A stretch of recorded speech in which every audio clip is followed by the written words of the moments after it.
The French dip from Firehouse Subs is here for a limited time. Piled high with premium roast beef, caramelized onions, and melty cheese on a freshly toasted garlic butter roll. Every French dip is served with warm, savory au jus for dipping. This melty French dip is only at Firehouse Subs for a limited time, so head to your nearest Firehouse Subs or order on the app and try the French dip before it's gone. Limited time at participating Firehouse Subs restaurants while supplies last. It's last call for football on FanDuel, with one last round of rewards every day through Super Bowl 60. One last week for one more chance. Visit the FanDuel app all week long for limited time boost every day until football runs out. FanDuel, official partner of Super Bowl 60. New customers bet $5 and get $200 in bonus bets if you win. 21 plus and present in select states. First online real money wager only. $5 deposit required. Bonus issued as non-withdrawable bonus bets which expire 7 days after receipt. Restrictions apply. See full terms at FanDuel.com/sportsbook. Gambling problem? Call 1-800-GAMBLER or visit rg-help.com. That's another amazing run by Team USA. And you too can go for glory with the Xfinity 5-year price guarantee. Now through February 22nd, get gig Wi-Fi for $50 a month for 5 years, guaranteed. Plus, get Peacock Premium included for 2 years. That's a $10.99 value per month. Xfinity. Imagine that. Proud partner of Team USA. Restrictions apply. Requires paperless billing and auto pay with stored bank account. Taxes and fees extra. Actual speeds vary. Hey, what's up, everybody? It's Jay Scott from The Hook Rocks, the Ultimate Rock Community Podcast, flying solo on the introduction here for our latest episode of the New Music Spotlight, featuring Marc Labelle from the band Dirty Honey. Excited to present this interview to all of you. It is a band that I've been into now for a while, at least about a year and a half. As I mentioned in the interview with Marc, a great blues-based rock band. If you like Led Zeppelin, if you like AC/DC, you're definitely going to like this band. Just got a great sound, a great vibe to them. They definitely are part of the new wave of rock and roll. I think they're here to stay. I believe they are here to stay. They just have a great sound, a great presence. I'm looking forward to seeing them on their tour that was just announced. I believe it was yesterday or Tuesday, sometime this week. And it's with the UK band, the Amazons, which is really awesome. And I'll tell you why. Because not only do you get to see a great new rock band from Los Angeles, Dirty Honey, you get to see a band from the UK that's awesome as well, the Amazons. And the reason why it's so unique is because a lot of new UK bands or bands from the UK don't get over to the States as much as they did in years past. It's just the travel expenses are a lot, and they just really don't think that they're going to get back the money that they're putting out with expenses. And it's unfortunate to hear that because there's a lot of great bands in the UK. The Amazons are definitely one of them. Massive Wagons, Riders Creed, Takeaway Thieves. I can name a whole list of bands. Temperance Movement, that are just out there right now that haven't been given the opportunity to come over to the States. Temperance Movement was with Tyler Bryant this past summer, which was really cool.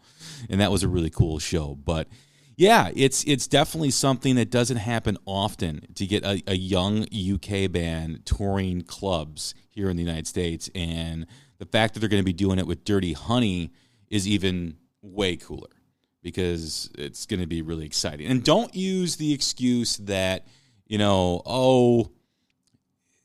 don't, they're a new band. I'm not really sure about new music. Here's what you do. Just go out and take a chance. I'm looking at most of the ticket prices for these gigs, and it's like $20 and under. So there is no excuse for you to take you and a friend, you and a girlfriend, you and the wife, the husband, whatever. Go see two kick-ass young bands, especially if you are of the people that think new rock music isn't very good. I challenge you, okay? I'm laying down the gauntlet. Go see these two bands. It's going to cost you next to nothing, okay? It'll cost you, have dinner at home, right? Or go out and, splurge and have a cool dinner at some place you haven't been to and you've been hearing people talk about it and you want to go try it. Or, you know what, if you want to save some money, order a pizza before you go, cook some dinner at home, but go see two great bands. If you go to a movie on a Friday night and you get popcorn and you get a drink and you buy tickets, you're going to probably spend more money than going to this show, okay?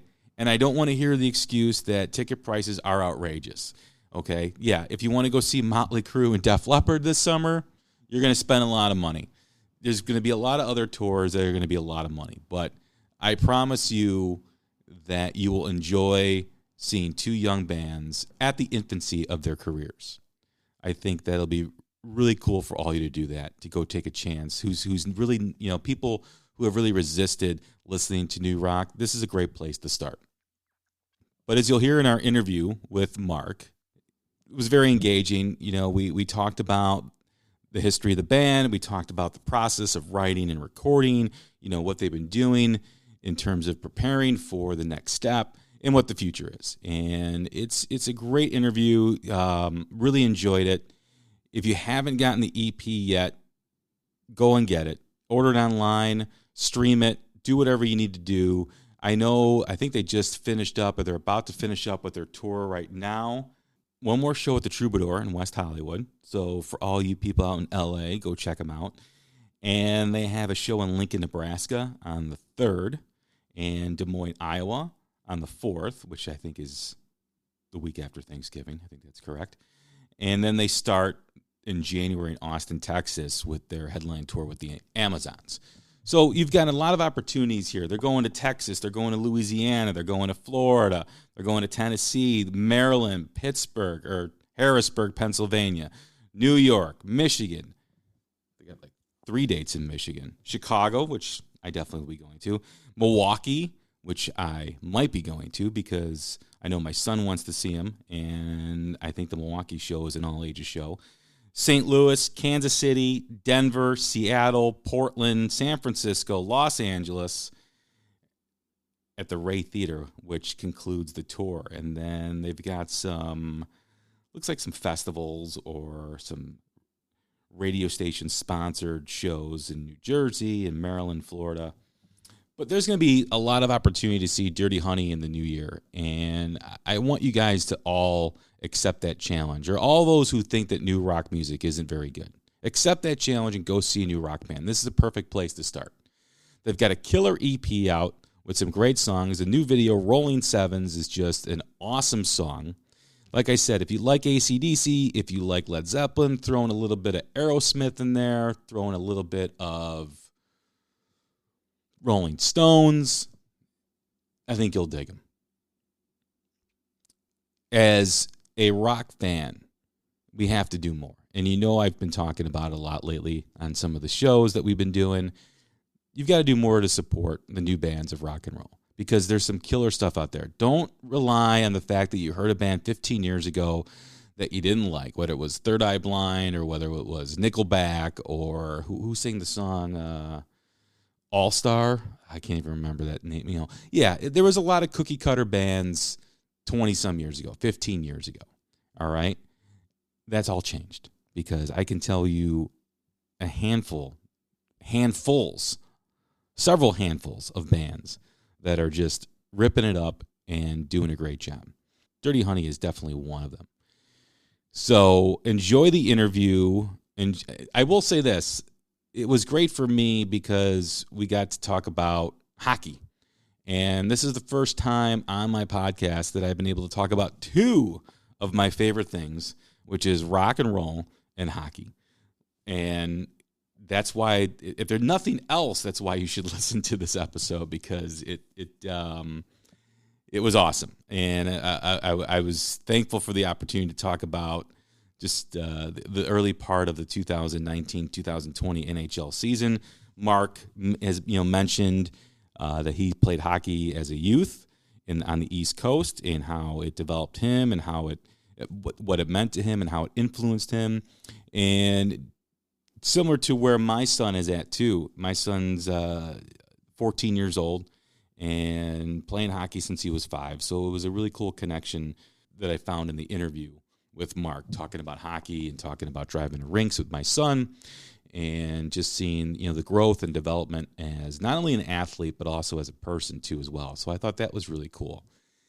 But I think you'll all enjoy the interview. Once again, it's the New Music Spotlight, and it features Marc Labelle with Dirty Honey. I know you all will enjoy the interview, and we will be back next week with another guest.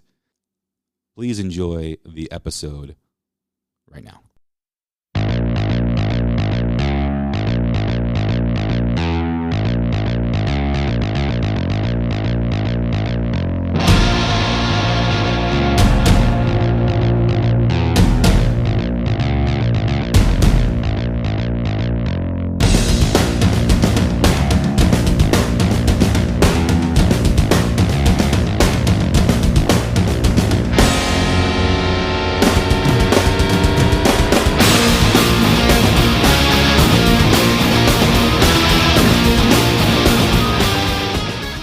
Hey, everybody, what's up? It's Jay Scott from The Hook Rocks, your ultimate rock community podcast. Hope everyone's having a great day.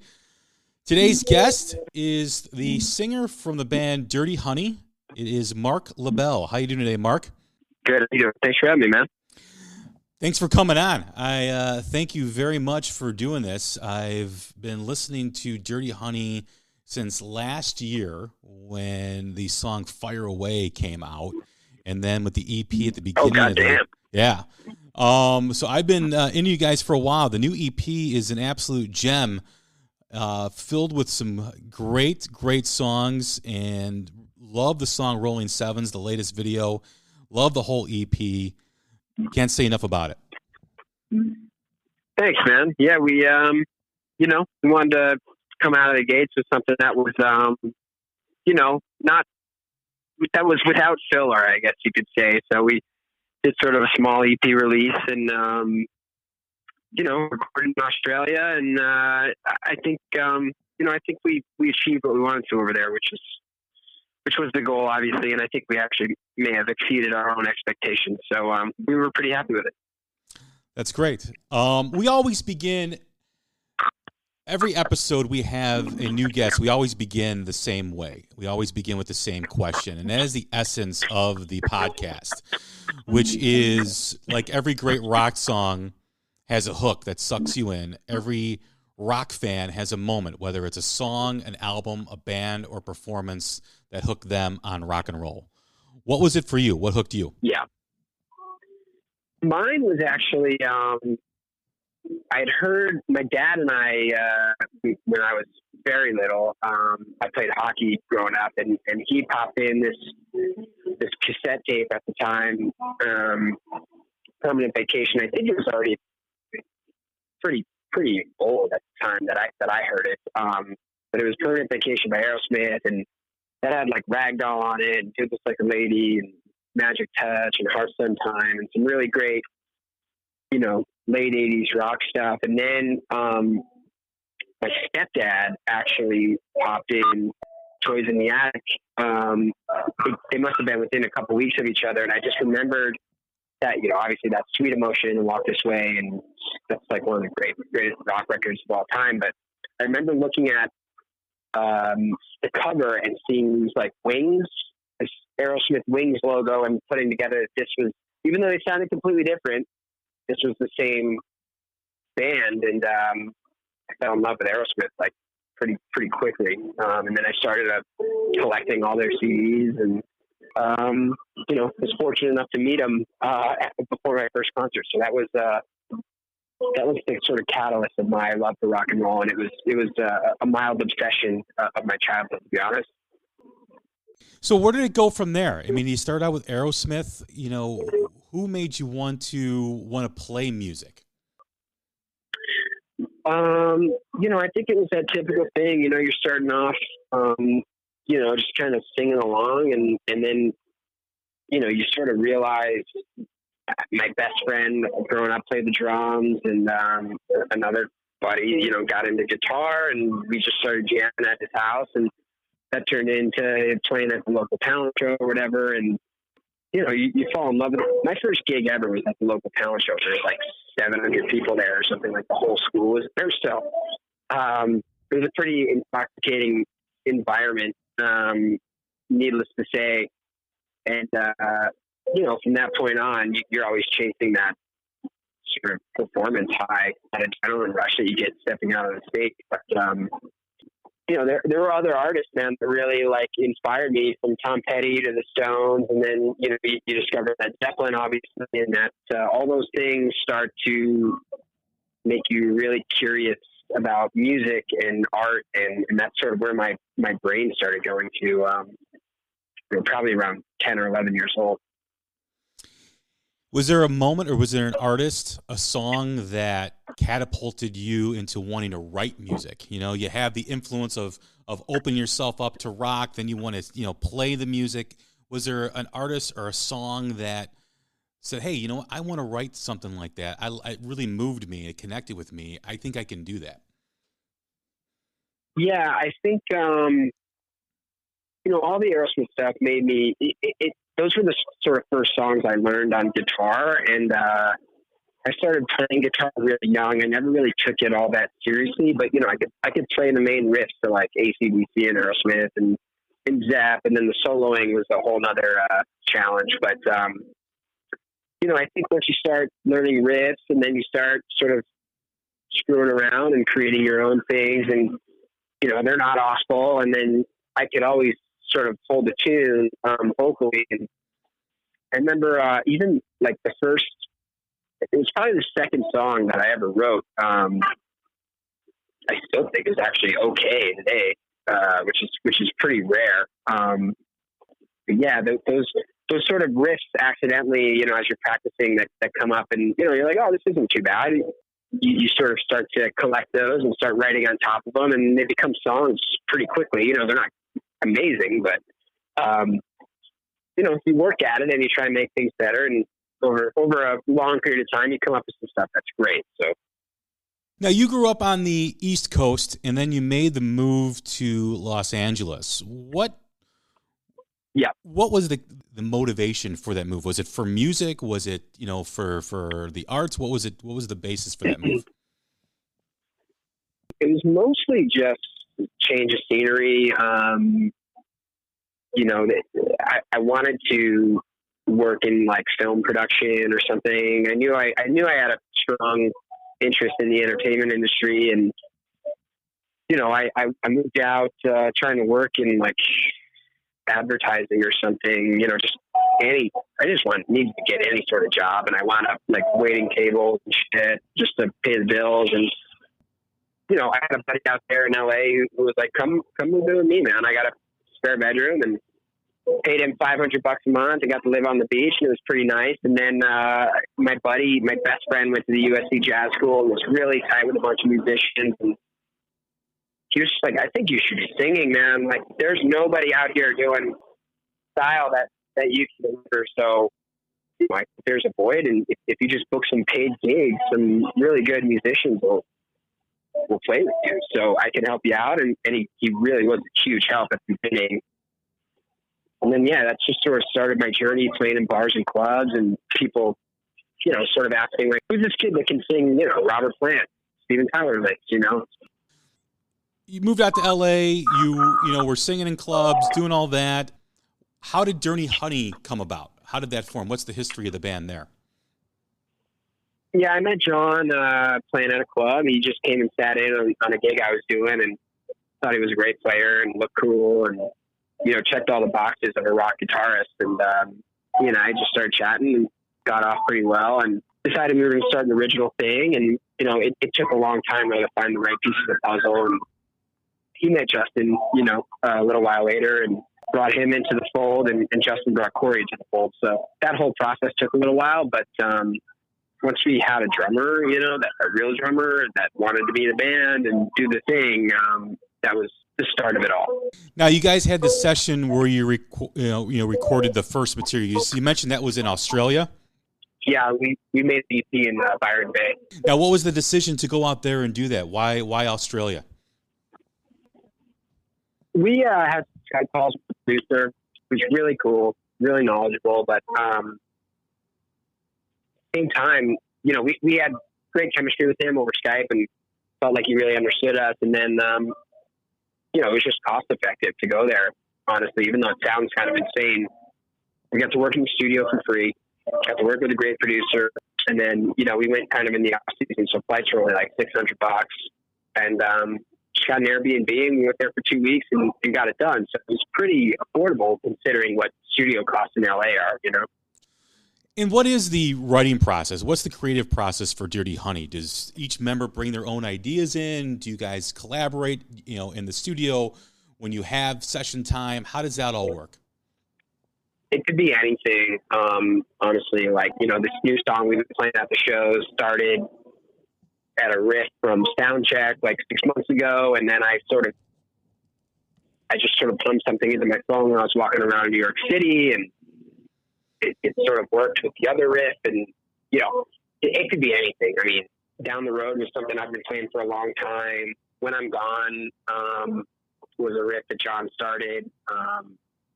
You know, it was a completely different song a while back. Maybe like 3 years ago, it was a completely different song. And then we had this chorus from another thing that sort of really worked well with When I'm Gone, and I'm glad that aha moment sort of happened and made the song what it is today, obviously. That's been a big part of our success. And then the Rolling Sevens was kind of everybody in the studio, you know, sussing out an idea, and then we go to Australia to finish it, and it really wasn't what it was till we got to Australia, you know, and the producer was like, this is really special, you know. It is. It definitely is. I mean, the EP really resonated with me, you know, being a fan of Aerosmith, Led Zeppelin, you know, the influence that you talked about, and you can hear all that in your music. Definitely does connect all those dots together, and also offers, you know, your own modern sound to it as well. I mean, it's not like it goes back to what it was. It definitely touches on those influence, but it's pretty fresh and it's pretty modern in terms of what's going on right now in rock and roll.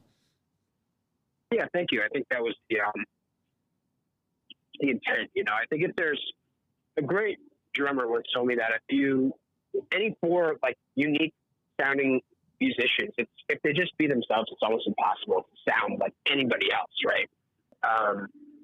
You go back to like any of the great bands, sort of the recipe from The Who to the Stones to Aerosmith to Zeppelin to Queen. Like, you have really identifiable guitar sounds, identifiable singers, and while they might be reminiscent of, you know, some people, they're not identical, and then you add those other qualities of uniqueness into the fold, and you come out with something like Queen, you know, like they're innovative in using everybody as a singer for those harmonies and stuff, and they really created their own thing. And but it's still just guitar, bass, drums, and vocals, you know, most of the time, some piano here and there. Like, it's the same recipe, but it's just elements of uniqueness that make them fresh, right? So that's sort of what we were going for. I mean, we're a full-piece rock band, and you know, there's going to be similarities for sure, but so long as you're not, you know, doing like a cover thing or like a tribute thing, it's almost impossible to be, you know, identical to anybody else. And I think a lot of our influences peek their head out, you know, from time to time, but it's still, yeah, like you said, it's still fresh, which is cool. What was the process once you had the material to record, to get that out to the people, to perform? What type of development did you guys go through in terms of playing live, playing in clubs? I think the development as songwriters and especially as performers happened before any of like the commercial stuff took place, right? Like, we already knew like we could play live before the record came out. That was our bread and butter forever.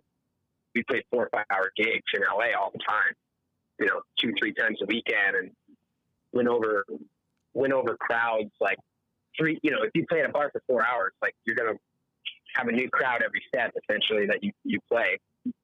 So you got to win them over every time. And like, we kind of knew how to do that already.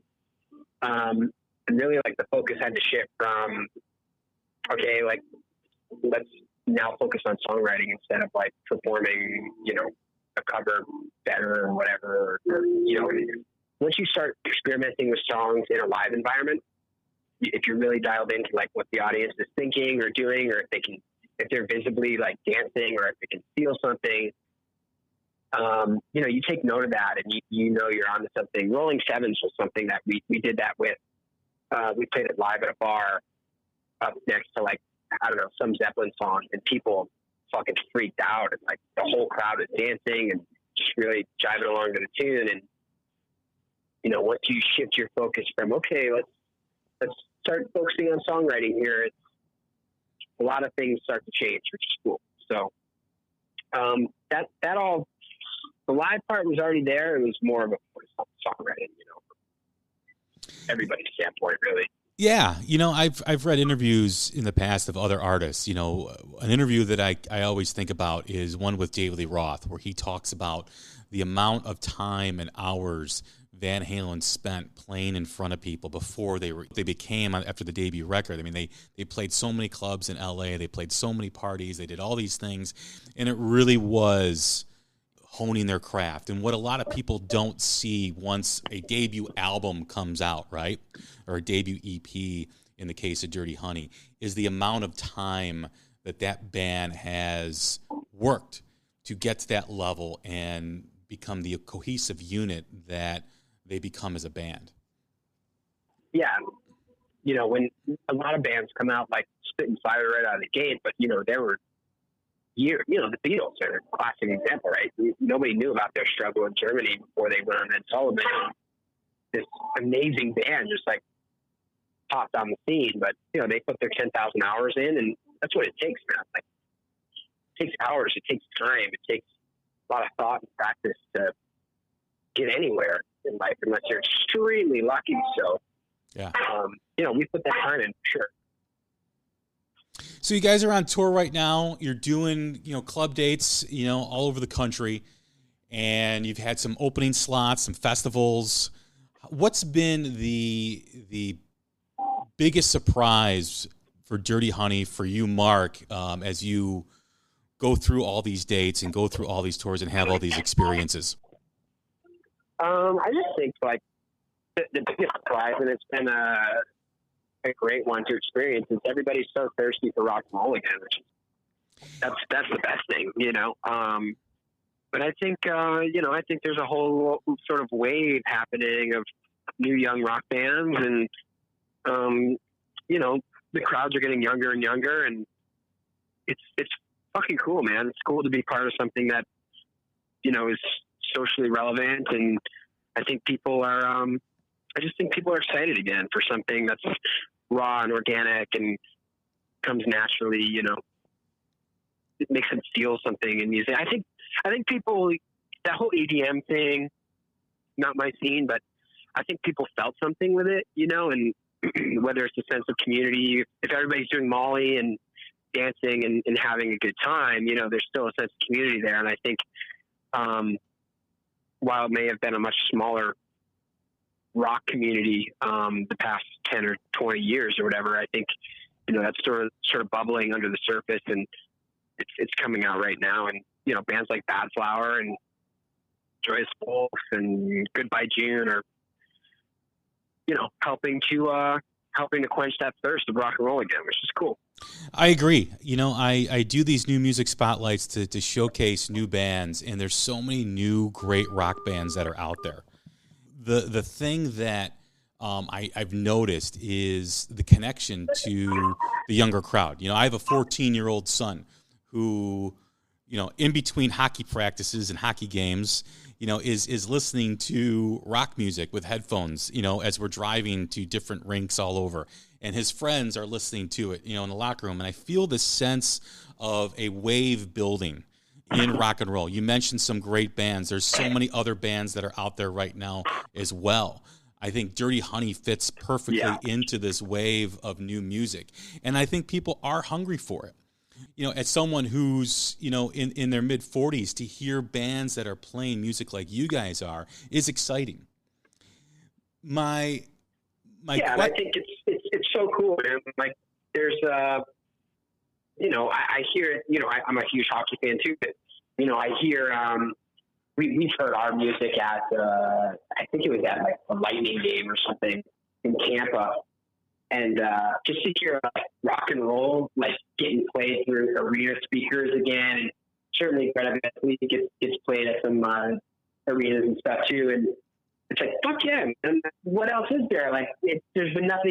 at these speakers so long, and it's like I want to hear Rita rock again. It's really cool. It's refreshing to hear. As a new band, the landscape has changed for new artists, for new rock bands, right? You have to have a presence on social media. You have to really connect with the younger fan. What is the strategy for Dirty Honey? How do you guys go about doing that? How do you guys keep that all organized? Geez, I mean, I don't even. I'm so far removed from that. We get posed like questions about, hey, do you guys want to post this or this? We do have like a social media, I guess, manager, at our management company.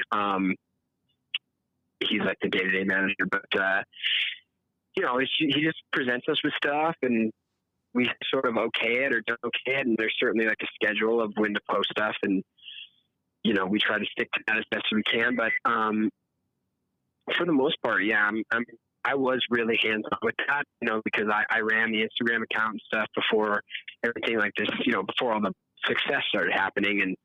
And it was really hard to like give up that control a little bit.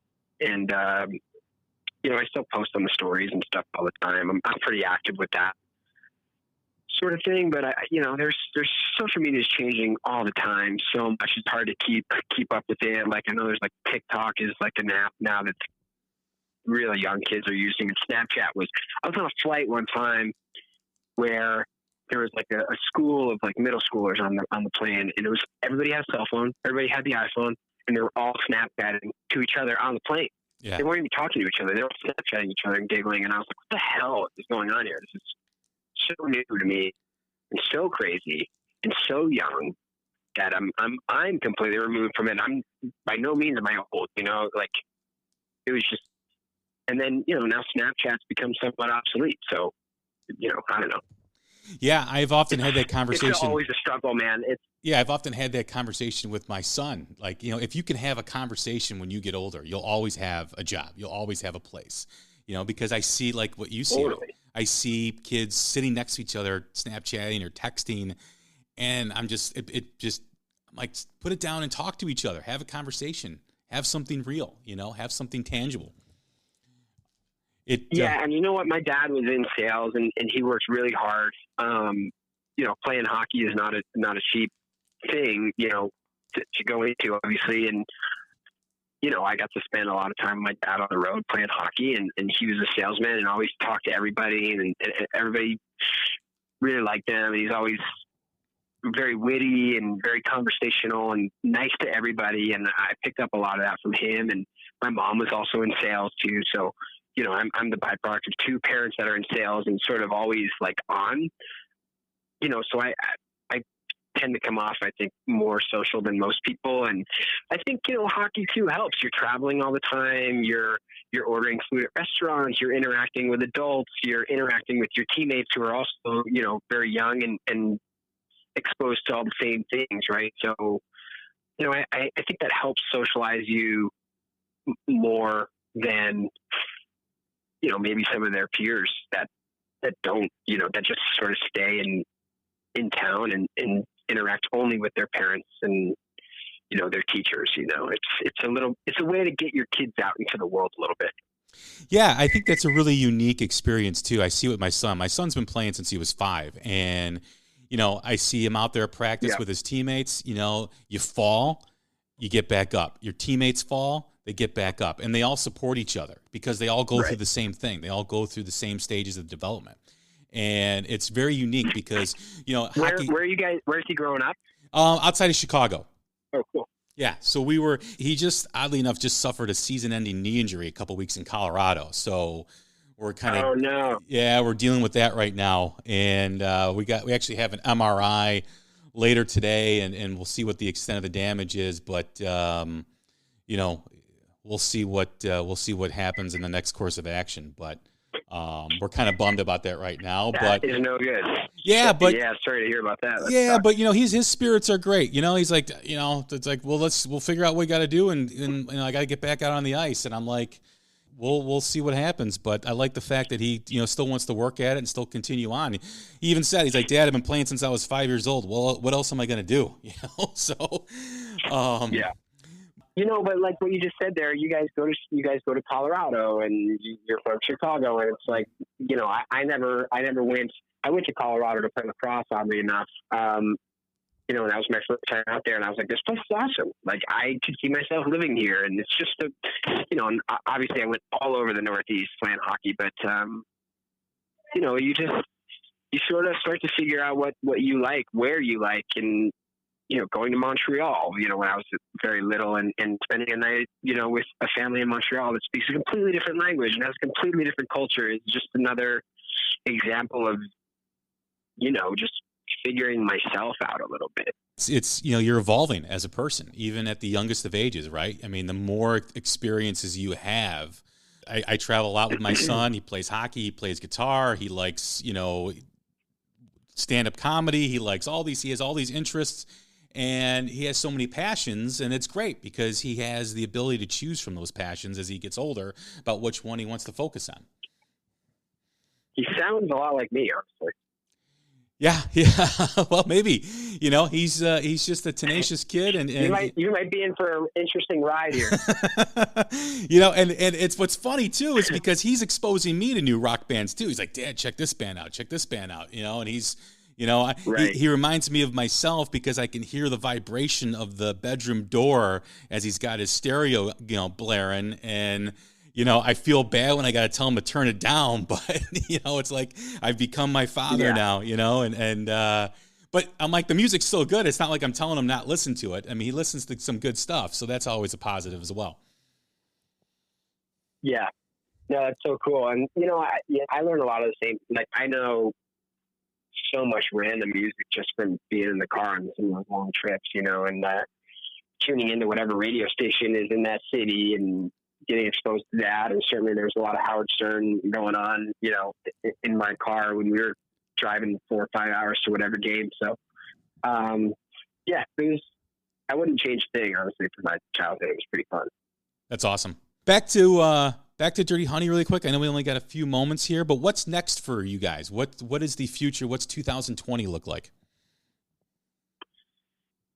Looks like a tour in January, February, and then I think we're going over to Australia again to record and do some gigs out there, and maybe even hit Japan. And then, we're booked like straight through July of next year. So there's a lot of touring coming up, which is cool. We're happy to do it, and it's actually like freezing right here, and we're in Texas right now, and not too stoked about it being 32 degrees here. We love traveling and getting all over the country and performing. It's been awesome. So a lot of touring is in the future, definitely some new music, but at the same time, we just started, we just released Rolling Sevens as a single. So we got a lot of work to do on that. I'm sure there's going to be plenty of radio stuff to do and a lot of press coming up. And, we're going to go for it, man. We're here to stay, hopefully, not a little flash in the pan. So I definitely think you guys are here to stay. The new music from you guys is great. The future looks bright for you guys. I'm looking forward to new music. As far as touring, is it going to be just you guys doing clubs, or are you guys going to be hooking on to a tour? What's the story with that? Can you share anything? Yeah, January, February is going to be a headline tour with another band that we're really pumped about. I don't know if that's released yet, so I'm not going to tell you, but it's a band from the UK that we love, and they've seen us a couple times, and we've seen them a couple times, and fortunately our schedules to allow us to go on tour together. So we're pretty pumped. Last question, probably the most important question of the interview, Mark, is who do you see in the Stanley Cup this year? Ooh. Well, I mean, I'm a big Penguins fan, so I would always like to see them there. But, man, that's a tough question right now. The Caps are looking pretty good. The Penguins are always, they're always there. They can always make a run. But if I had to pick one that I would hope would be there, it's my boy Henrik Lundqvist and the Rangers. I would love to see Henrik get a cup. Just 'cause I'm selfish and I would get the party, but I think he's the player that's in the league right now him or Joe Thornton, they've been around for so long and they haven't gotten one yet. I would love to see either one of those guys absolutely get a real shot again and raise the cup. Yeah, absolutely. And then you add in Panarin and Capo, and they got a nice little young core going on there. We'll see what happens. Anything can happen in the playoffs. My pick out of the West, I think Nashville is finally going to get there this year. I like their D, and then I think the Caps look strong, even though Holtby's kind of been shaky this year so far. I think he'll get back on track, but I think, like you said, I think the Caps are looking good, and I like the Preds because I like their depth on D. I took a look at the Caps, standings. It was probably yesterday, and I was like, holy shit, they're just blazing through. I think they have like 2 losses or something. Yeah, and Holtby's not even at the top of his game. Kind of quietly. Yeah, it's crazy. So they definitely look good, and hopefully, I was actually there when Obi got to win the cup in Vegas, and that was pretty cool. I gotta say, even though I actually like Obi, he's cool, even though him and Crosby have a thing, but it was awesome, man. Seeing the cup raised live, there's nothing like it. Yeah, no, it's got to be a tremendous experience. I know we experienced a few of them here in Chicago over the last decade, and that is actually what started my son's interest in hockey, is watching the 2010 Stanley Cup when he was 5 years old, and he's like, Dad, I want to do that. Wow. And I'm like, all right, and little did I know it was incredibly expensive, but hey, you gotta push through it, and he was able to keep playing. It wasn't like a fad or anything like that. He truly loves the game. He's he's always on his iPad looking up hockey stats and telling me about this player and that player, so he definitely got the passion. Good. Yeah, and it's a good sport to play well into your years. Like I play in LA with a bunch of guys that are anywhere from 21 to, I play with guys that are freaking 72 still out there on the ice. It's all fun. It's great exercise, and, I love it. I definitely love it. It's one of those things where it's just, if you step on the ice and go play for an hour and a half, you just clear your head and, relieves you of all stress. So it's cool, man. It's definitely a good thing. Well, all right, Mark, I appreciate you doing this. This was a great conversation. Really enjoyed it. Enjoy listening to you guys. Looking forward to the future for what's, going to happen with Dirty Honey. And looking forward to, hopefully, if you guys are in Chicago in the new year, I definitely will be checking it out. We will definitely be there. And, pleasure talking to you too. And, thanks for the love, man. We appreciate it. All right. Once again, this is Jay Scott of the Hook Rocks, the Ultimate Rock Community Podcast. Hope everyone has a great day, and we'll chat again soon. Thanks.